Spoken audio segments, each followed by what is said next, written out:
Je suis parti parce que j'étais désespéré de la Bulgarie. Je suis parti parce que j'avais peur pour moi. Je me sentais pas bien parce que on était considérés, les Roms en Bulgarie, que des gens moins bien que le reste. Et je voulais aller quelque part où me sentir égal à tout le monde. Et ben, il fallait partir pour être. Et ben, j'ai décidé de partir et venir en France pour essayer de construire une nouvelle vie. Les premiers jours, comment c'est passé, ben, en fait, moi, je n'ai pas pensé beaucoup que je dormirais dehors. Pour moi, c'était tout ce que je voulais, c'est partir de Bulgarie et on verra la suite. À la rue, on était avec mon père au début. C'était assez compliqué parce que, comme je disais tout à l'heure, il y avait beaucoup de monde, des milliers de gens partout, mais on ne communiquait pas. On avait l'impression qu'on est moi et lui.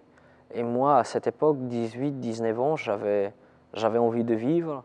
Je voyais les gens à mon âge qui s'amusaient dans des bars, les boîtes de nuit, où j'ai resté dehors, regarder à l'intérieur comment ils s'amusent. J'avais envie de vivre, mais je ne l'ai pas fait parce que je savais aussi pourquoi on est là. On était là pour qu'on puisse gagner de l'argent et envoyer à notre famille qui nous attendait en Bulgarie. Parce qu'ils sont 7 personnes qui nous attendent, qui, moi et mon père, gagnons d'argent. C'était compliqué parce qu'il y a eu aussi des agressions. Moi, une fois, comme je dormais, il y avait 3 personnes, ils sont venus, ils m'ont pissé dessus pendant que je dormais dans mon sac. Et ben, au bout de 3 ans, moi personnellement, ça a duré 3 ans la rue, ben, jusqu'à le jour où je peux rencontrer Thierry.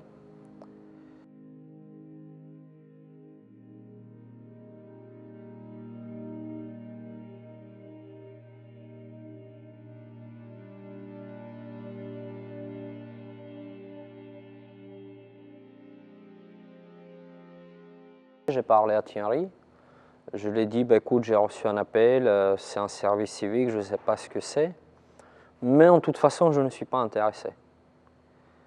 Et c'est à partir de ce moment qu'il a commencé de me convaincre, et même au bout d'un moment, m'a imposé que je dois aller. Et ben, je lui ai promis que je vais faire une interview. Et je l'ai fait. Je suis allé, j'ai eu un des responsables, on a fait l'interview. C'est très bien passé. Ils étaient intéressés par moi, ils voulaient que je travaille. Mais moi, je ne voulais toujours pas parce que je suis allé juste pour lui faire plaisir. Parce que je vis chez lui, il faut quand même l'écouter. Et je suis retourné, et comme j'aime pas le mentir, ben, je lui ai dit la vérité, c'est bien passé. Et ben, lui, il dit, ben, très bien, tu vas commencer. Et ben, j'ai commencé. J'ai commencé, et les premiers 15 jours, j'étais pas content. Parce que je gagnais 500 € par mois. Avec 500 € par mois à Paris, avec des parents qui font la manche, je n'étais pas content. Mais au bout d'un moment, dans le service civique, il y a eu d'autres Bulgares, des Romains, des Français qui j'ai rencontré des Français qui aujourd'hui on est des amis. Et ben, pendant le service civique, ben, je me suis beaucoup intéressé à eux. C'est les premiers Français que j'ai commencé à fréquenter. Mes collègues aujourd'hui, c'est des amis. Et ben, ils m'ont considéré comme tout le monde. C'était pas comme en Bulgarie. Là, j'ai vu vraiment qu'en face à eux, il y avait quelqu'un d'égal en fait. On était une trentaine de personnes qui ont travaillé, des volontaires. On était divisés en 5 ou 6 équipes. On intervenait dans des différents bidonvilles, l'Île-de-France, dans les bidonvilles pour aider les habitants par rapport à leurs besoins. C'est-à-dire, ben, c'était les accompagner chez le médecin, de faire les démarches administratives avec les enfants, les inscrire à l'école. On faisait tout ce qu'ils avaient besoin, les habitants des bidonvilles. Et c'est à ce moment-là que je commençais de me poser la question, pourquoi les Roms ils sont traités comme ça? Pourquoi ils sont à part? Et à partir de ce moment-là, je me suis investi et j'interviens un peu quand il y a des débats sur Paris et parlons de la situation des Roms. À la fin du service civique, il y a des responsables de la mairie de Paris qui sont venus voir l'association car il y avait des Roms. Et à ce moment-là, on avait aussi beaucoup de Roms à Paris dans les rues. Et il y avait des responsables de la mairie de Paris, avec des journalistes, le Parisien, le journal. Ils étaient là et même la femme, elle s'appelle Dominique Versini. Elle est adjointe à la maire de Paris. Et elle a posé une question, comment on peut aider les Roms? Et bien moi, je me suis dit, c'est mon occasion. Et là, il faut que je réponde au premier.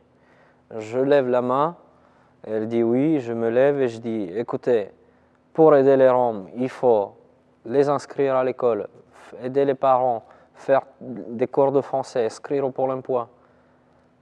Et elle m'a écouté avec beaucoup d'attention et elle a vu que je suis motivé. 3 jours plus tard, j'étais convoqué, si je peux dire, à la mairie, où ils m'ont proposé une contrat aidée. Une contrat aidée de 3 ans. Ma mission, c'était exactement ce que je l'avais dit. C'est aider les familles sans abri à Paris. J'intervenais, j'inscrivais les enfants à l'école, j'accompagnais les parents au médecin, je les inscrivais au Pôle emploi, on faisait toutes les démarches. Et la preuve que ça marche, aujourd'hui, il y a des gens où, quand ils étaient à la rue, aujourd'hui, ils sont même mieux que moi. Et je suis très content et ça marche. Ça marche parce qu'ils ont envie et il y a quelqu'un qui les aide. Au bout de 1 an de contrat, j'ai vu qu'il y a un recrutement sans concours pour être médiateur social, correspondant de nuit. Ça m'a intéressé, je me suis préparé, je me suis présenté au concours et je l'ai eu. Et aujourd'hui, je suis agent d'accueil et surveillance, spécialité médiation sociale à la mairie de Paris.